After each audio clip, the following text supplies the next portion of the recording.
Boom.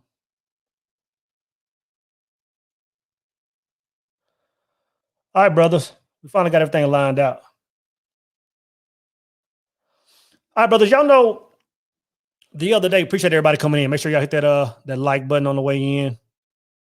Appreciate the memberships. I see if a few of y'all are representing. I appreciate that. But a few days ago, brothers, we talked about, I went live the other day and we talked about, masculinity and a few of the things in its current state, right? We talked about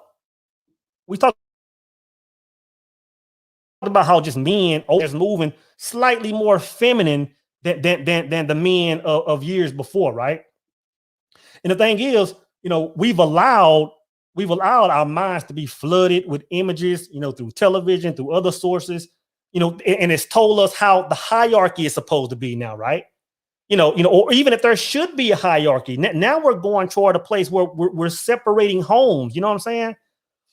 Two, we've allowed masculinity to become, something that's based on, the possessions a man has, the size of his home, the amount of cars in his driveway.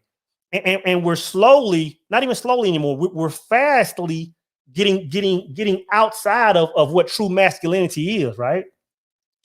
And due to us moving the way we are, now the young guys that are coming up behind us, they have no example on what to look at, on how to move. You know what I'm saying? And that's a problem.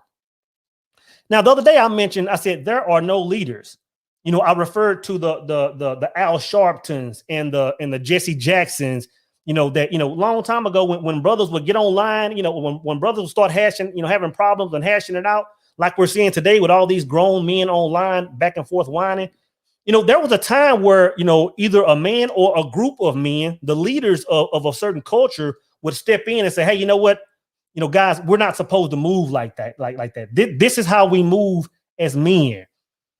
And I mentioned that those days are gone, like nobody's in that role. No group of men are in that role, right?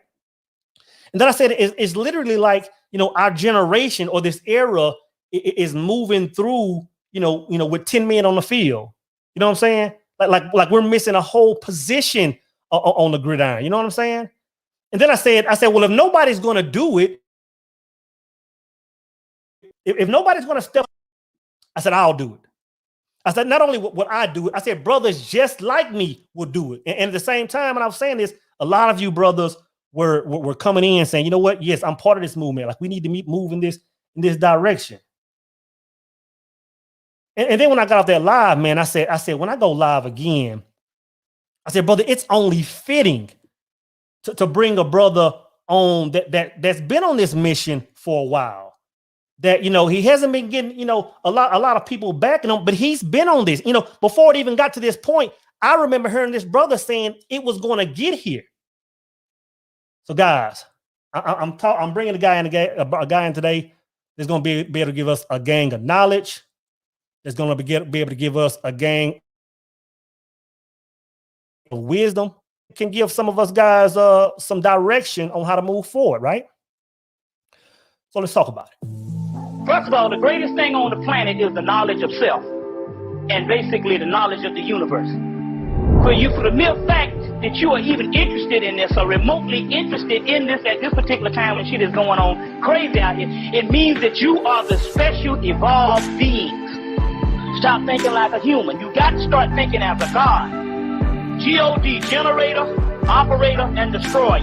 Is it not written in your law that ye are God? John chapter 10, verse 34, 35. What is the hold up is that the actual gods do not realize they're God.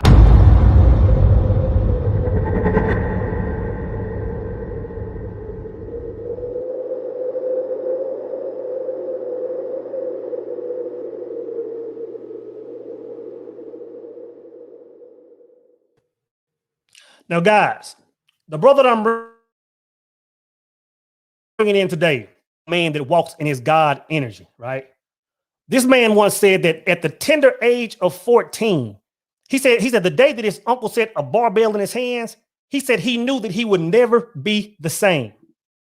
The same guy went on to play Division I football, right? And according to New York Post, it said the senior captain had a star game his final game. He had 3 tackles as a linebacker and ran for 71 yards. Ran for 71 yards on 19 carries. Right. This brother would further go on to become a professional strongman. He would go on to start strength camp. He would go on to start strength coaching back in 2007. He has amassed a YouTube following of over 2 million people. I'm going to say it again. He has amassed a YouTube following of over 2 million people. Y'all know who I'm talking about.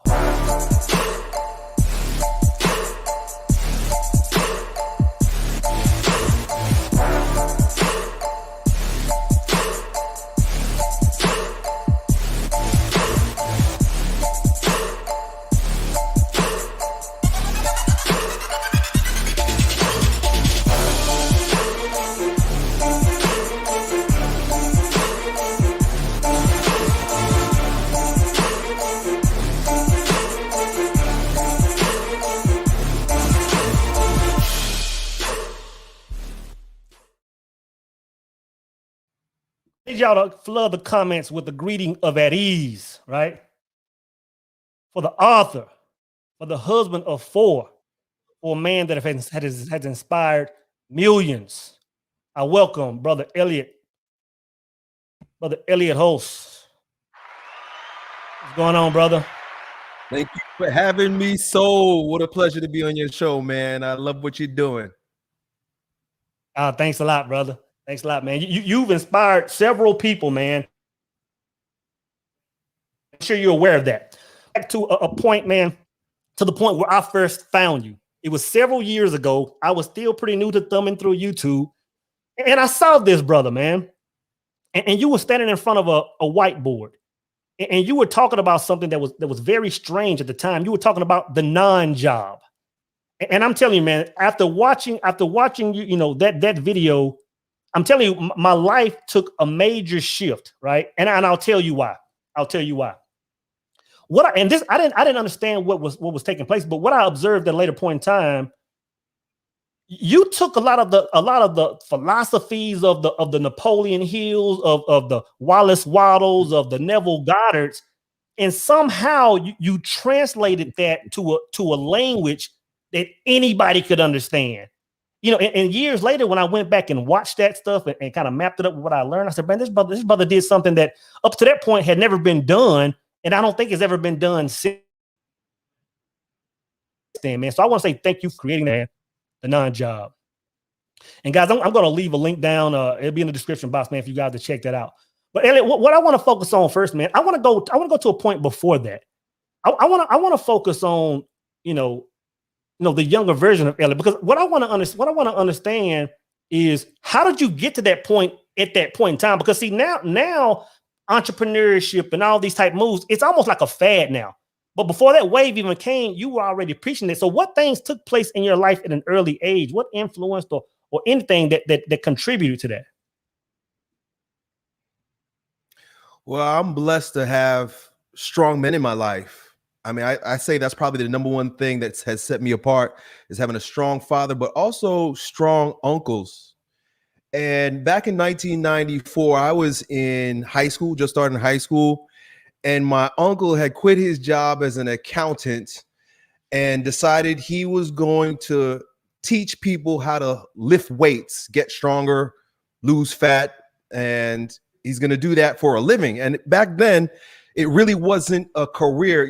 Personal training was something that like only Hollywood celebrities and professional athletes would have. And here he was, he quit his job. He lived in Jersey City. He's living above in a boxing gym. And he decided he's going to dedicate his life to what ultimately was his own business, teaching people how to weightlift. And when I saw him do that, it's funny you mentioned that when he put that barbell in my hand, I knew what I'd be doing for the rest of my life. He impacted me in terms of growing stronger through the body. But then when I saw that he was sovereign over his own life, he could make his own schedule. He was his own boss. He was limited only by how much he wanted to work, how much he wanted to put in, and who he wanted to work with, I knew also, I was like, oh, well, I'm also inspired by the fact that my uncle is an entrepreneur. I didn't know that's what he was at the time, but he was really one of the first to get out there and turn personal training, fitness training into a career. And so I was just following his footsteps. Now, obviously, back in 1994, there was no internet. And so I also have to attribute a significant level of my quote unquote success to the technology that we were blessed with, only 15, 20 years ago. This is brand new stuff. And I remember watching one of my buddies that I played college football with. He was making money online before YouTube, before Facebook, before all this stuff. He was in AOL chat rooms, trading betting tips, gambling tips. I was like, what is this? He's like, yeah, I'm making $40,000 a month on online. And then back then we had to like do dial-up and stuff. So I just kind of blended the two ideas back in, I guess, 2002. I realized, oh, okay, I'm going to be a fitness trainer. I'm going to teach people how to lift, but I also have this brand new opportunity through the internet to reach more people. And it just became my mission to take fitness training, personal training, strength and development, and bring it to people online. And that's just, I was blessed. Like a few years later, YouTube came out, and it was like, I didn't do that, but I jumped right on it and took advantage of it. Nice, man. And let me ask a question. So you had solid men in your life, right? Examples, but how much has your spirituality in your success, man? How much has spirituality lended to my success? Is that what you said? Mm-hmm. Yes. Quite a bit. I'm mixed race, right? So living in America where, you got your blacks, you got your whites, you got your Mexicans, Puerto Ricans. Me, I'm over here in the middle somewhere, and nobody could figure out what I was. My parents are from Belize, and Belize is a country of, mixed people. European came in, there was the Africans and the natives. And so here I am, mixed breed. And my spiritual journey started when I was a kid because, here I am, like 10 years old, and I have adults and people asking me, Elliott, what are you? Right. And that's not a superficial question, because it really taps into the root of what makes you who you are. And I kind of understood that. I was like, wait a second. Nobody knows what I am. I'm not even sure I know what I am. And that literally led me down the road to studying philosophy when most kids were still playing Super Mario Brothers. I was in the library and I found a book by a man named Apollo May. I think it was Apollo May or Rollo May, called Who Are You Really? Right? And I was like, wow, okay, this book is going to tell me who I am. And so I opened up this book and it dove into metaphysics, spirituality, religion, and quantum physics. And I was like, my mind was blown. So at a very early age, I started to realize that I'm not just this flesh, the color of my skin, none of this physical manifestation of my soul is actually who I am. And that kind of blew my mind open and led me to exploring all kinds of things in the realms of spirituality and religion throughout my entire life, and it still impacts me today. Nice, man. So, I think about just the journey of us as men. Whether we're married men, whether we're single men, life is going to happen. Challenges will come. My question for you is like, what rituals or practices do you use on a normal or weekly or daily basis to keep you centered, to keep you on square, to keep you, a faithful husband, to keep you a solid father? What things are you putting into practice to maintain your time on the path, man?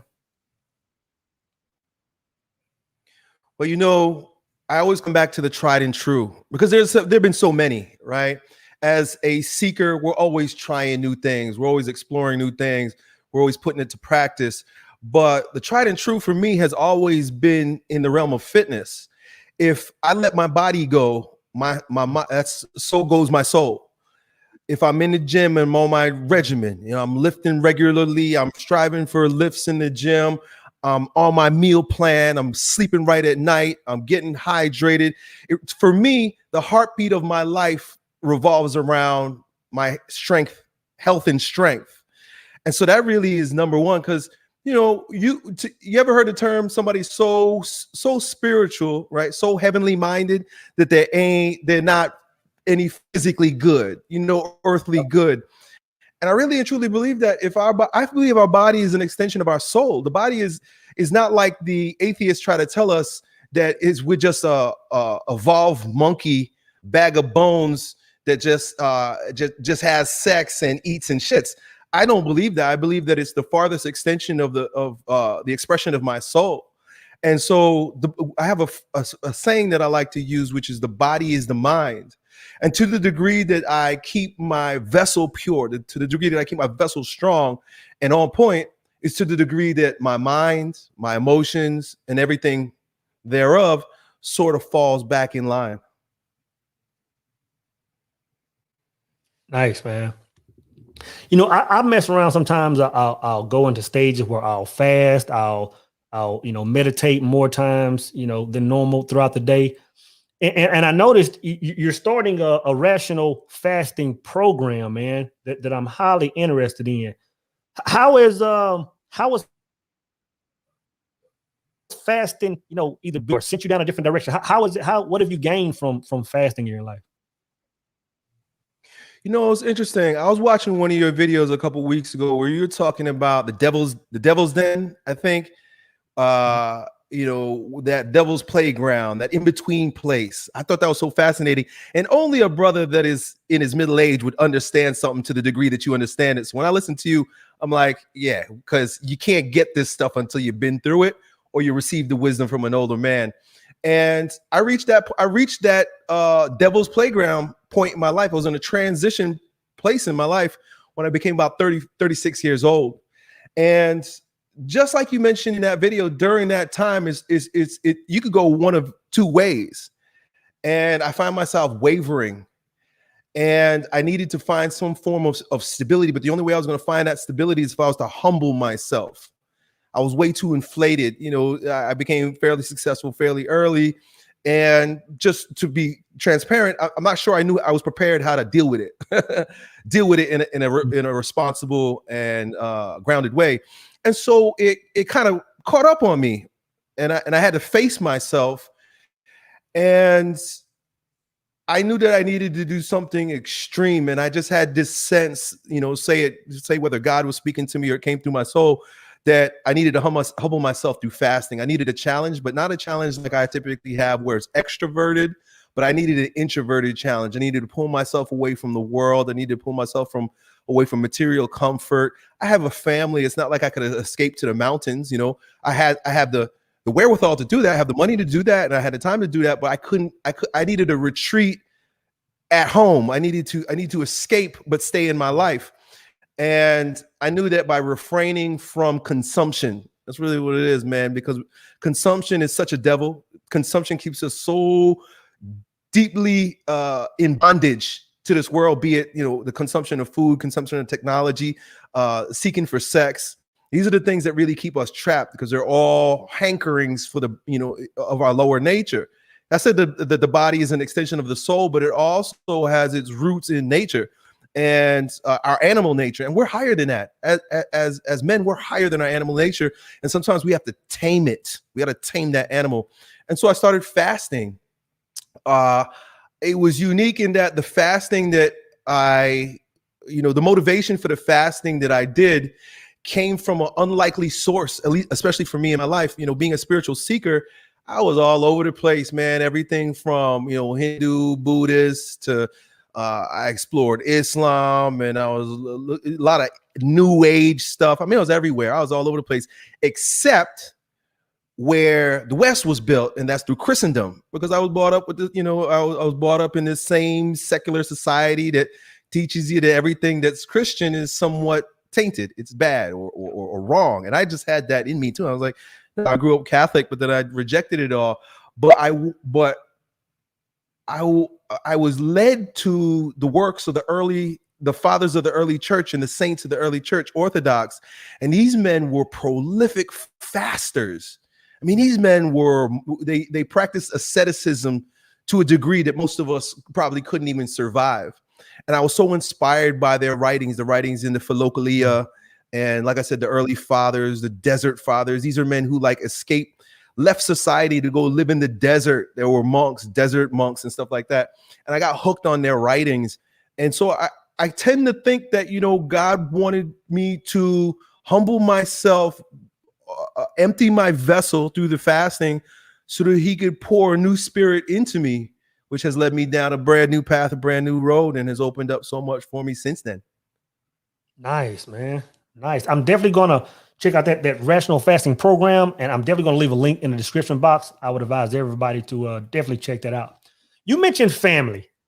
And I'll be honest, that's one thing when I look at you, I hold you up high, man, because you can tell that you're a man that loves your family, beautiful wife, beautiful children, you know, but in a society where, you know, where a lot of content is being put out that, you know, let's just completely leave women alone, and men can no longer see the benefit of having a woman in his life. You know, I heard you say on a video, I'm not sure which video it was, but you said my life would not be where it is now if it wasn't for my wife. So how has your wife benefited you, you know, and towards your success, you know? Oh man, well, in many ways, one of which she kept me from having multiple babies mamas, because I knew I would have if it wasn't for her. I was your typical young simp when I was a kid, man. Just googly eyes over every single girl. I was falling in love left and right, and I know myself that would, you know, my early 20s or whatnot, had I not been grounded in her, right, I would have been all over the place. I would have made a lot of mistakes. I say only by the grace of God that she's the type of woman that she is, because I made a lot of mistakes with her, and just, you know, the same type of mistakes that most young men make. But I was grateful. The grace of God has allowed me to avoid a lot of the hardships, because I was within this stronghold of I practically married her when I was in high school.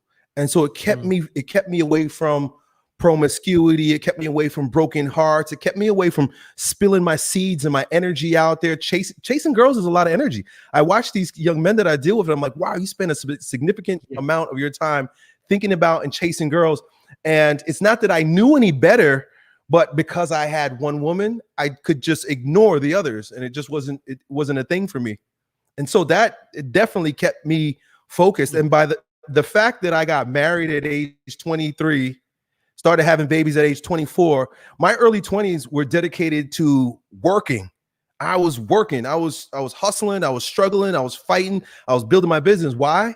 So that I could put food on the table. And I just, you know, not that it's going to work out the same way for everybody, but I think that there's something to be said for a young man in his early 20s to be able to focus his energy that way, because our energy is at our greatest in our early 20s. But if it's scattered, you end up with a mess. But if we could focus it, whether it be with a family or with your business or something that puts a fire under your ass, it's like taking the power of the sun and bringing it down into a magnifying glass, so you could set your whole life on fire with that.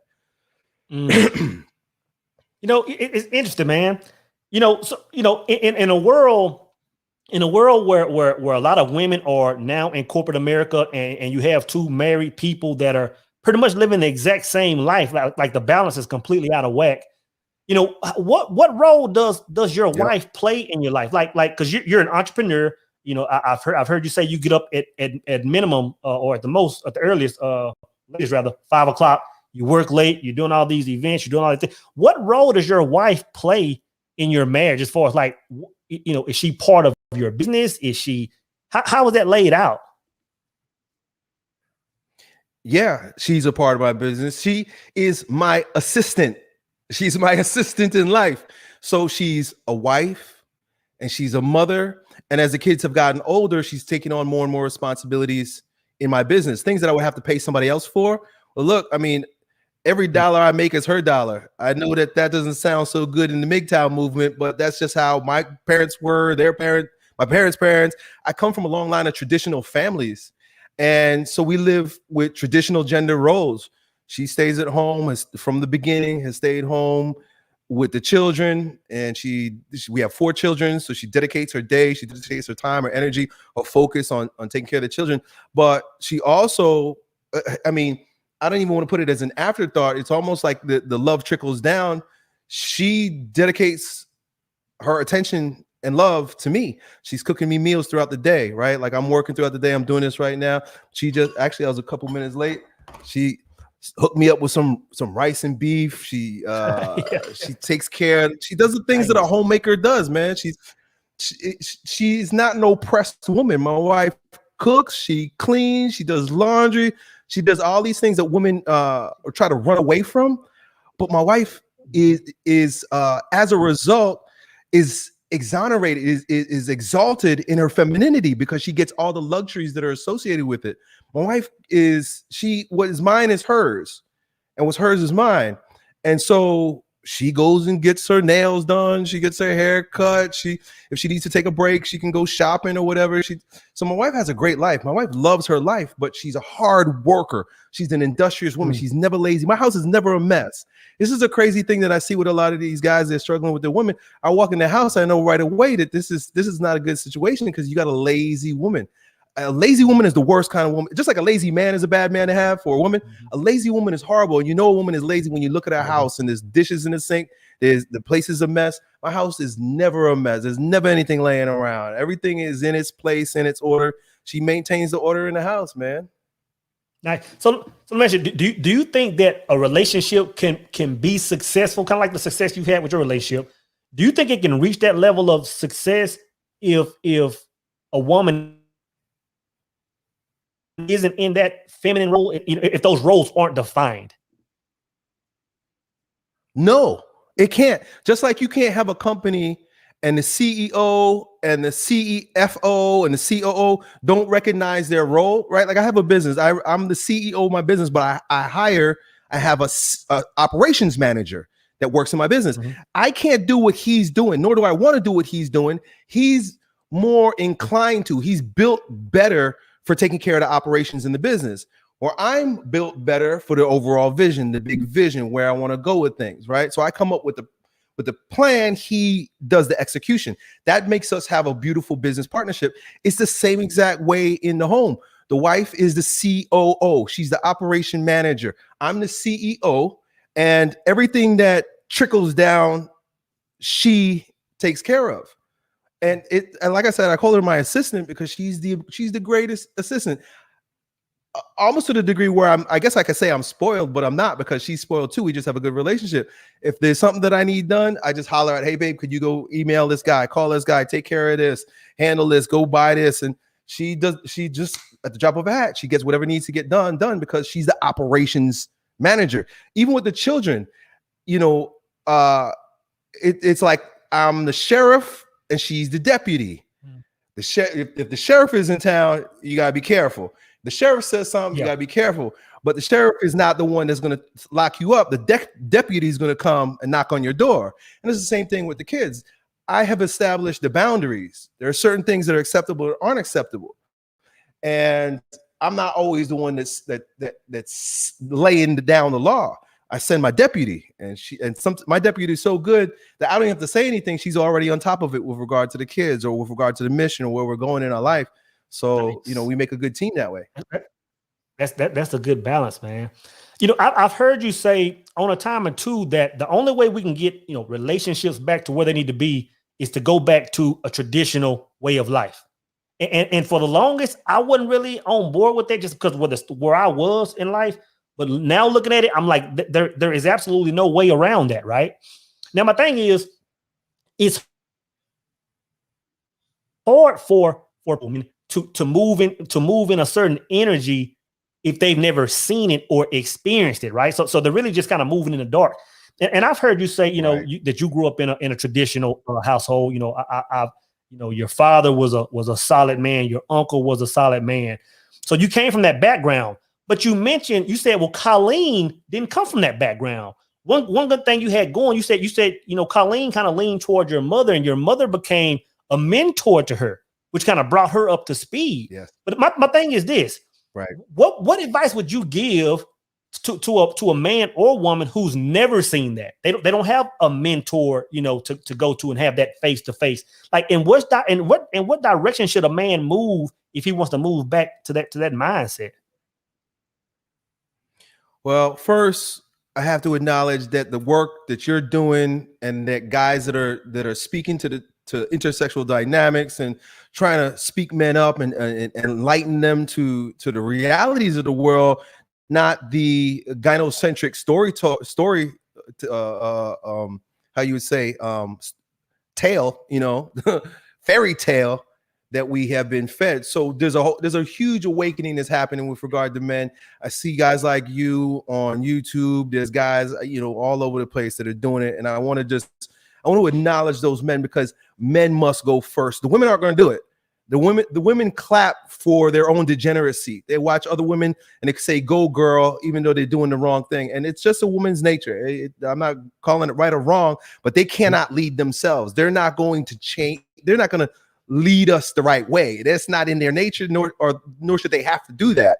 Right? That's with Adam and Eve. God didn't say, "Hey, Eve, you got to take care of your husband and you got to lead him the right way." You saw what happened when Adam closed his eyes.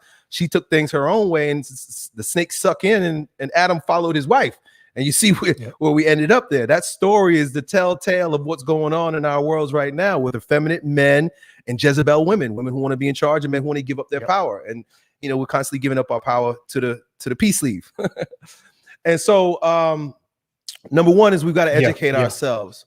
Reading the right books. Yeah, we got to educate. If we've never seen it, we might not know it exists unless we study it. And that's why I try to make myself an example. I try to make my life an example. There was a long time where I wanted to keep my home life private. And then I realized I'm doing a disservice, because these men don't know what a home life is supposed to look like. So guys like us who are putting it out there so that men can see and so men can learn, it's really important. But then it's a matter of getting the women on board. And I've heard a lot of guys in the manosphere say things like, if the man is an alpha male and he plays that role, it doesn't matter how chaotic a woman is, she's going to fall right into her place. She's going to fall right into her role.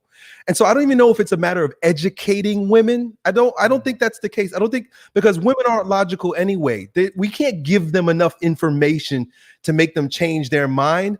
Women are more energetic, emotional beings. And so when men stand in their place, when men understand our role, when men take the steering wheel, women will very just naturally fall back into their natural role. We can't tell them to do it. We can't explain it to them. We just got to take that role, and then it's natural to them to just yield right back into that place. Mm-hmm. But they can't do it if men are weak. Yeah, I agree. I was watching, it might have been the one about sexual promiscuity. And you were talking about how men should move as single men. And you said something that very few people say. You said that a man shouldn't be out there just sowing his seed. And you kind of broke down why he shouldn't do it, but it kind of translated over into what you were just saying about how men need to step into their role again, right? And then you said something like right. Just the mentality of men even pursuing women is backwards. Like you were saying, as soon as you take that sex out of the sex element out of it, a man can come from a different angle. Can you speak on that, brother? Because you broke that down perfectly. Well, the first thing we got to look at is effeminacy in men today, and it has everything to do with addiction to pleasure. And at a very early age, when we get exposed to porn, especially this generation, they're exposed to porn immediately. It's something that we really got to be vigilant against, pornography, because it destroys men. It makes, it's a drug. There are studies that, there are a lot of studies moving around the no fat movement now, where they're showing that when a man has an orgasm, there's a explosion of neurotransmitters that happen in the brain that is similar to taking a hit of heroin. It literally is like a drug hit. And that's why we get very addicted to that orgasm. It's not even sex itself. It's that orgasm becomes an addiction. I need to get that. I need to get that high. And they start off very young, getting addicted to the pornography and the masturbating. But then very quickly, we start to project it on who actually becomes the great drug dealers that we're chasing after, like crackheads. You know, you see crackheads, they're like, I gotta get some, I need some, give me a fix, I'll do whatever I have to do. And so we got women who are not the leaders walking around leading men with their quote unquote drug, which is the sex, which they're the gateway to. And so that's how the tables have turned. If women couldn't give men sex, they would instantly be subservient to us because we're bigger, stronger, more powerful beings. We just are by nature. So they would have to, but because they have that, they could give us that little hit. Because they got that little warm spot between their legs, you could be the 6'10", 350-pound offensive lineman, or like even look at like these professional like Tom Brady and his wife. It does not matter. These men are big, powerful, alpha male men, rich men, Jeff Bezos status men. And the women are walking all over them. Why? Because they have that one leverage point, which is the sex. And so when we live in a world where the sex is so free, because with contraception, with abortion, we basically just said to the drug dealer, hey, you can just give your drugs away for free and have all these drug addicts at your whim, right? Think about a drug dealer. If he was just giving drugs away for free, how many drug addicts would be like, hey, what do you want? What can you do? And they would be chasing them. They would be looking for them. They'd be following them. This is where men are today, and this is where women are today. And so if we take fornication out of the equation, the tables turn immediately. Instantly, men are back in power because women they don't have anything else for us.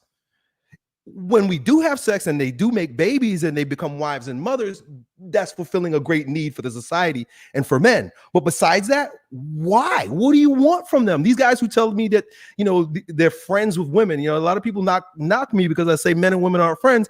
If you really boils down to it, why are you friends with a woman? They're usually they're not like, remember when we were kids and like before we had our puberty, right? And then the tables turn, you'd be playing basketball or you'd be playing football, or you even just like talking with your friends, and the girls would come and everybody be like, oh, girls, come on, get out of here. Because why? They're not as fun to hang with. They're slower. They whine. They want to take the ball and go home. Get out of here, girls. But the minute that dick started getting hard and we recognized that they had something for us, all that changed. We got to go back. We got to go back, man. Yeah, I agree. You know, and you know what I noticed is, you know, and I don't know if it was a slow transition for me when I began to look at women and take that sex option off the table. I could see every woman for who she actually was, man. And I could approach women different. And it changed the way I dated, you know, and as I start, you know, as I transitioned to looking for more, instead of just like party girls and more women that I would take serious, but a lot of women that I would have looked at in the past just instantly fell off.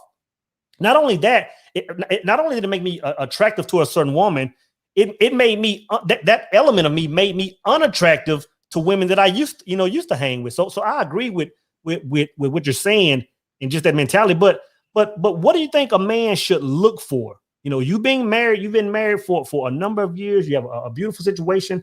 What qualities, at least 2 or 3 qualities should a man look for in a woman besides, you know, the big booty? Because that's where most of us are now. If she's fine, if she's sexy, if the nails done, if she's, you know, that's what men are looking for. But if a man is looking for a wife, what qualities do you think a woman should have to be a solid part of a man's life? Well, the first is respect. If this woman doesn't respect you and she shows signs of disrespect, she's not going to be the right kind of woman because she's not going to follow your lead. And in terms of respect, you could say that the counter narrative there would be a woman who is submissive. Nobody likes to hear that in our world where we've denigrated authority and hierarchy. But without authority and hierarchy, there is no order. There's pure chaos. And so a woman who knows her place, knows her role as the helpmate, subservient, submissive, and yielding to her man's righteous leadership, that you got to look for right away. If she's bad mouthing you, if she's talking back, if she's the whole strong, independent type, don't need no man, a lot of that is a red flag, man. I don't know if I would deal with that. I don't know if I could handle that. I wouldn't want that. Who wants that? Why? If I want strong, independent, I'll hang out with dudes because that's our nature. It's not woman's nature to be strong and independent. So I don't want no strong, independent women. These guys who say that. And then, it's a lot of these things, they're old school. I wouldn't date a woman that's older than me, right? Because right away, it sullies the hierarchy. I wouldn't want a woman that makes more money than me, right? I know this sounds that people say, oh, Elliott, you got a fragile ego. But if you look at the facts, that an older woman that makes more money than you is going to disrespect you. She's not going to respect you. And I want to be in a relationship where there is respect. There's respect and love. And it will not flow properly if she's strong, independent, making more money than you, is older than you, and carrying the ball sack in a relationship. It's just not going to work. And I would add to that, right? So a respectful, submissive woman that is not lazy, industrious. Check out her house, man. Check out her bathroom. Is the place a mess? Is it the number one thing I would say that you got to look for after, her character in terms of respect is her home. A woman's home is like her vagina in a lot of ways. Because women is space. Women are sacred space holders. That's what they are. Even their body, if you think about the vagina, it's a sacred space. They bring energy into their space. They bring you into their space. And if you go into a woman's space and it's not clean, it's not orderly, you're getting into the wrong type of relationship with the wrong type of woman. I agree. I agree 1,000%. I think it goes back to what you said earlier. I think the remedy to fix a lot of the problems or all of the problems that we're facing is just us getting us right first as men. I think once we step into our place, everything will have no choice but to fall in line. Right now, I know they started the King Group, where you're investing. You're bringing guys in on your team, and you're feeding. What can you tell us about that King Group and tell brothers how they can join it, man? It sounds very powerful, brother. I used to take for granted the things that you and I talk about because my father taught me a lot of it, and I didn't even understand when my father would teach me a lot of things. Like he would just give me little tips, and I would even not be sure when he said it. He would say things like never move in with a woman, right? My dad would give me these tips, like the things that you were saying right now about red flags. He would say, never deal with a lazy woman. He'd say, well, lazy woman is a nasty woman, right? He would just give me tips like that. And of course, my mother would acknowledge and be like, well, your father's right. And look at your uncles and look at your father and myself. My parents will always hold themselves up for example. So I kind of took it for granted that a lot of these things about being a man, being masculine, and intersexual dynamics, until I started making YouTube videos and getting questions and seeing the predicaments that a lot of young men get themselves into. And I realized that this is not common knowledge anymore. And then I started studying the red pill. And I started recognizing that there's a whole movement to wake men back up to intersexual dynamics. I started to realize just how backwards our culture has become. Gynocentric and materialistic and chaotic. It's just a mess. And as a result, I wanted to put something together that would lay out the principles of how to navigate this life as a masculine man. I say a king in your life. And so I put together a course, 12-part course with where young men can take action on these lessons. There's a little bit of homework. And then we get together every week and we chat just like you chat right now. We do live streams. A lot of young men ask me questions. It turns out that that's kind of like what I'm here to do in my life. Like God put me here kind of as a question answerer. Like I do Yo Elliott. People just want to ask me questions, want to hear my perspective. I don't always have the right answer. I don't know everything, but I'm willing to share my experience. I'm willing to share whatever wisdom I have. I'm willing to share what I learned from my father. And so the group is a powerful group of men that are just revolutionizing their lives in the way of traditional, real masculinity. And it's great. It's amazing. I love being with these guys. And that's amazing because it lines up perfectly with something I heard you say. You were talking about, you said that a man goes through 2 breaks in his life. You said once when he's around 3 or 4 years old, when he understands that he's no longer like his mother and he can say no to his mother. He's still a young kid. And then once he gets older, he realizes that he has to separate himself from his mother, you know. And I think that's where a lot of men are hung up now, because it's not that they can't separate from that female that raised them in that single family household. It's that they don't have anything to latch on to learn from. So a lot of them stay in that energy. Right. So I think you putting this king group together is perfect, man. It's perfect for the young man that's coming out of, you know, high school, college, you know, mid-20s, even 30s, that he can say, you know what, this is a great to, so that I can learn. You know what I mean? That's crucial. And I'll definitely be leaving a link to that, brother. Brother Elliott, man, I know your time is sensitive, and I almost got you an hour. I want to say, first off, man, thank you for chiming in today, donating an hour of your day, man, to drop knowledge on us.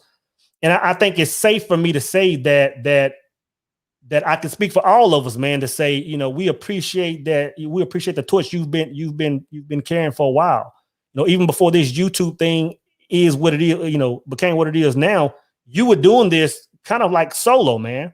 So I think that more brothers need to, you know, jump on your mission, jump on missions like yours, because that's the only way we're gonna change this thing around. And I hope that you know, we can see it in our lifetime. But if not, hopefully in the next 150 years, man, things will be back, you know, the way they were, you know, kind of like, you know, pre-94s, like I always say, before all this, everything changed. Hopefully one day it can get back there. But one question I want to ask before I let you go, brother, is, you know, you've done a lot of great things. You've influenced a lot of people, millions of men and women. You know what I mean? What I want to know is, who do you hold in that spot? In other words, who has influenced you the most in your life, living or dead, and why? My father.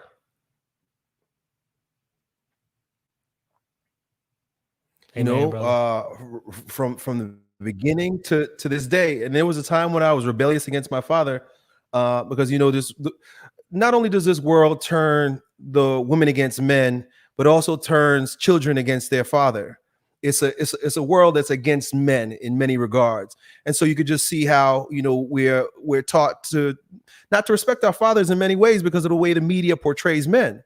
And I used to think, you know, they use the term toxic masculinity. Well, my dad is toxic. And when I was a kid, you know, I had the mind of my mother, right? Because that's just normal and natural. Like you said, a boy is raised like a mother, is raised by his mother first. And so he's got the mind of his mother. And unless he breaks that mindset, he will stay like a woman for the rest of his life. He's walking around, looks like a man, it seems to be a man, but they usually have the mind of their mother because they never broke away from the mother and atone with the father. And it wasn't until I was in my late 20s where I had my own children, where I started to atone with my father. And I began to recognize that, you know, all the things that the world said were wrong, that my father was pushing on us and I used to rebel against, it turned out he was right. It took me a long time to realize that. And so to this day, man, like my father is my greatest inspiration. If we get together, when I was younger, we get together and he would talk and I would, like, you know, I would kind of ignore him or I close my ears, same way my kids do to me right now. And but now, man, I could just sit and listen to my dad talk all day long, and he's always dropping wisdom, all kinds of life experience wisdom. And so I know I'm lucky, I'm blessed. It's unique to have a father, but then also to have a father that's worth respecting. And he's number one, man. He's the earthly king for me. You know, my dad is my inspiration. Man. Well, brother, I appreciate you joining. Thank you for everything that you do, man. Continue to do what you do. you're steadily influencing millions, brother. I thank you for joining today, man. Yeah, same to you, so man. I love watching your videos, brother. Keep up the great work, and I love this new series, The God Talk. I appreciate it, brother. Thanks for joining, man. You got it. All right. Take care, brother. Brothers, you heard it from Elliott himself, man. We have to start moving differently as men. And the reason I wanted to bring Brother Elliott on is simply because, we can talk about entrepreneurship. We can talk about the effects that a father had on our lives, right? We can talk about how women fit in our lives and what their role should be. And this brother is walking the walk and talking the talk, man. So I hope you brothers enjoyed it. I definitely got some nuggets from the brother. I thank y'all for joining. I appreciate the super chats. Appreciate those super chats. Let me scroll and see if I can find any. I think they rolled off. Appreciate everybody that gave a super chat. Appreciate everybody that joined. Appreciate everybody that gave me the thumbs up. I appreciate it. We'll do it again soon. It's your boy Soul Immortal, and I'm out.